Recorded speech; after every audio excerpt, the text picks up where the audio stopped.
11th class का first chapter है basic concept of chemistry. और इस बेसिक कॉन्सेप्ट ऑफ केमिस्ट्री में टॉपिक है मोलालिटी, मोलारिटी, मोल फ्रैक्शन। इनसे मिलकर एक क्वेश्चन आया है जेईई एडवांस में, जो कि 2016 में पूछा गया। क्वेश्चंस जो पूछा गया है वो ये है, mole fraction, the mole fraction of a solute in a solution is 0.1 at 298 Kelvin, comma, molarity of this solution is the same as its molality. Molality और मोलारिटी इस टेम्परेचर पे सेम है। फिर कहा जा रहा है density of solution at 298 kelvin is 2 gram per centimetre cube. The ratio of molecular weight of the solute and solvent is. अब देखिए इसे हमें सॉल्व करना है, तो जब भी क्वेश्चन आए तो हमें हमेशा जो गिवन वैल्यू हो उसको हमको लिखना चाहिए। गिवन वैल्यू क्या दिया हुआ है उसको हम लोग लिखें, क्या पूछा जा रहा है उसको लिखें, और फिर हम उसको देखें कि क्या इंफॉर्मेशन है जो पूछा जा रहा है उसमें हम यूज कर सकते हैं। जैसे हम लोगों से यहाँ पे जो दिया गया है क्वेश्चन में वो है, जैसे मोल फ्रैक्शन ऑफ सॉल्यूट दिया हुआ है आपको, मोल फ्रैक्शन ऑफ सॉल्यूट दिया हुआ है आपको 0.1। ठीक है, एक तो ये हमें दिया हुआ है, दूसरा हमें दिया हुआ है डेंसिटी ऑफ सॉल्यूशन हमें दिया हुआ। डेंसिटी ऑफ सॉल्यूशन हमें दिया हुआ है 2 gram per centimetre cube. Next कहा जा रहा है कि molarity, molarity equal to molality. Molarity equal to molality, molality यहाँ पे सेम है। फिर हमसे पूछा जा रहा है कि molecular weight of solute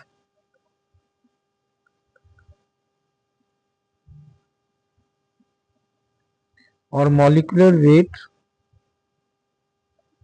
of solvent का रेशियो क्या होना चाहिए, ये हमसे पूछा जा रहा है। एज वी नो दैट कि mole fraction of solute plus mole fraction of solvent equal to 1 होता है। तो सॉल्यूट का हमें 0.1 दिया हुआ, तो मोल फ्रैक्शन ऑफ सॉल्वेंट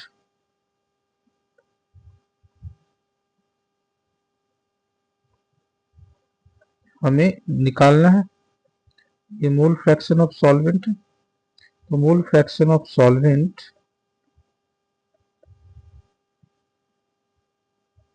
आपको यहाँ पे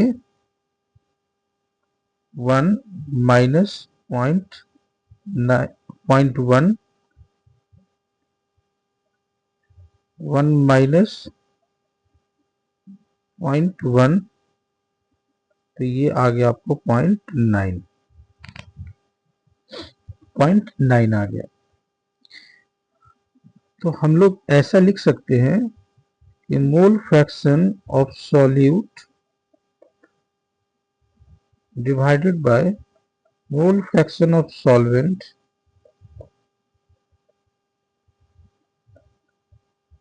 इक्वल टू 0.1 बाय 0.9, मतलब है 1/9।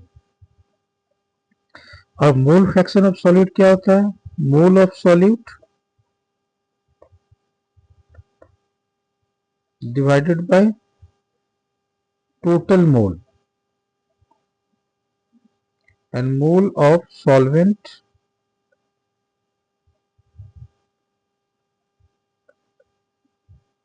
divided by mole total mole. तो टोटल मोल से total mole cancel,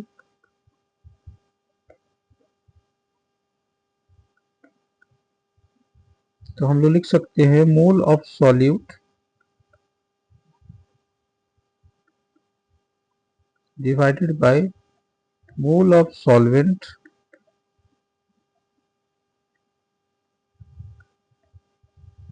equal to 1/9।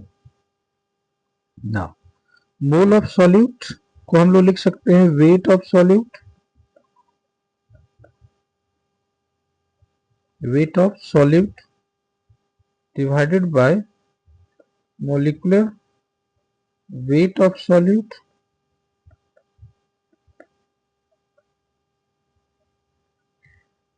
और weight of solvent divided by molecular weight of solvent।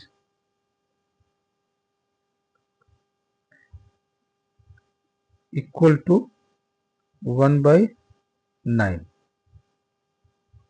ना अब यहां पे आप देखो तो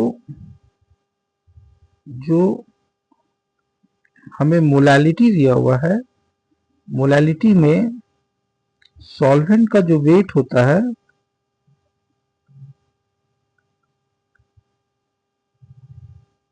सॉल्वेंट का जो वेट होगा वो 1 kg हम लोग लेते हैं, और यहाँ पे वॉल्यूम ऑफ सॉल्यूशन जो होता है वो होता है 1 लीटर के इक्वल। अब आप देखिए कि density equal to mass by volume.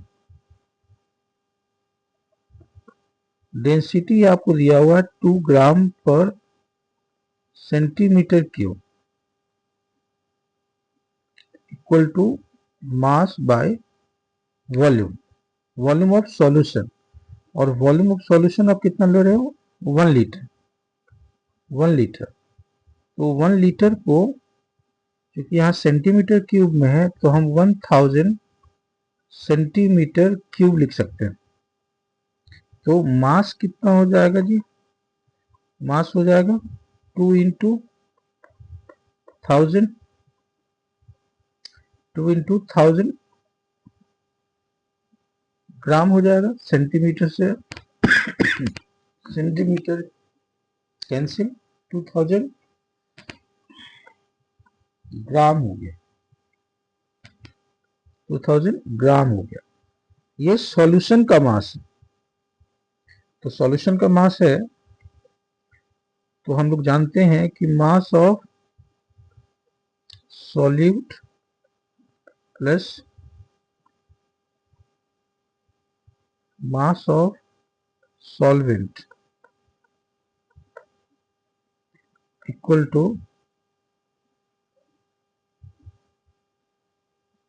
Mass of solution.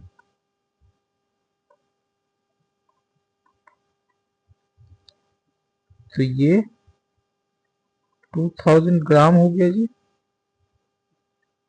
और अभी हमने मोलालिटी में बोला है कि वेट ऑफ सॉल्वेंट 1 kg मतलब है 1000 ग्राम,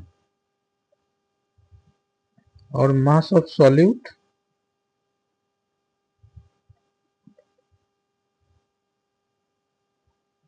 यहां से हम लोग मास ऑफ क्या निकाल सकते हैं, सॉल्यूट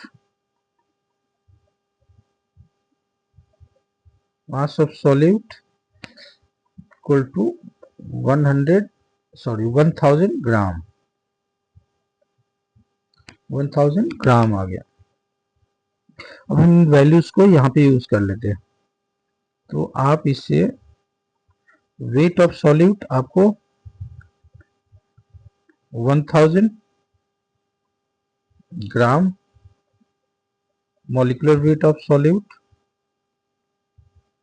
molecular weight या molecular mass of बोलो, molecular mass of solute divided by weight of solvent भी 1000 ग्राम हो गया divided by molecular mass of solvent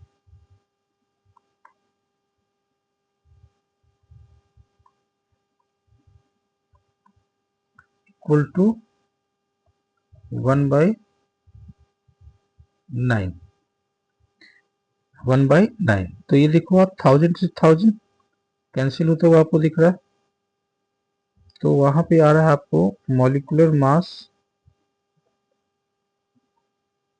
of solvent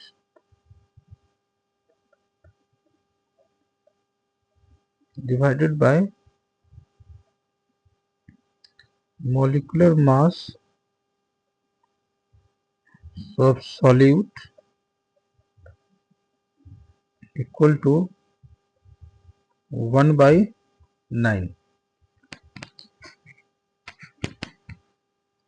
1 by 9। जबकि हमें पूछा गया है molecular mass of solute divided by molecular mass of solvent, तो ये कितना हो जाएगा 9 by 1। ये आपको हो जाएगा 9 by 1। ये हो जाएगा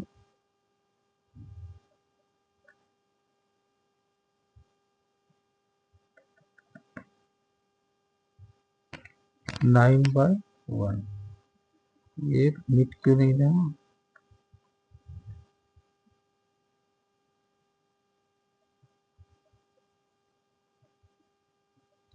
ये आपको 9 by 1 आ जाएगा।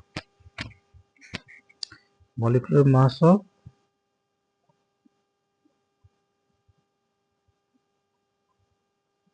यहाँ पे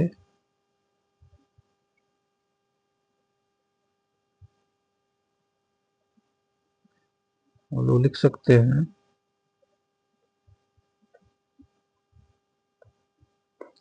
ये जो है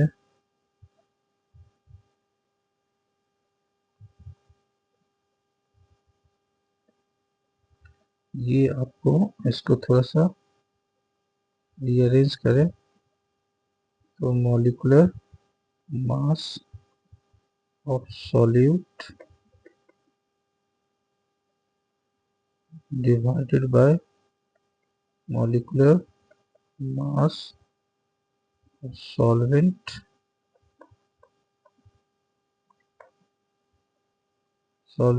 इक्वल टू 9। ये आपको आंसर आएगा। तो जो इनका वैल्यू आएगा वो आएगा 9। तो इस तरीके से हम लोग इसे सॉल्व करेंगे स्टेप बाय स्टेप। देखिए मैंने थोड़ा सा डिटेलिंग में किया है, काफी डिटेल करके इसको बनाया है। डायरेक्ट फॉर्मूला वगैरह भी हम यूज कर सकते हैं, लेकिन जो एडवांस में कॉन्सेप्ट की रिक्वायरमेंट होती है तो हम लोग इस तरीके से बनाए तो बहुत सारी चीजें इजी हो जाएगी। नेक्स्ट क्वेश्चन बनाएंगे तो उसमें बहुत सारी चीजें यूज हो जाएगी। ठीक है, थैंक यू।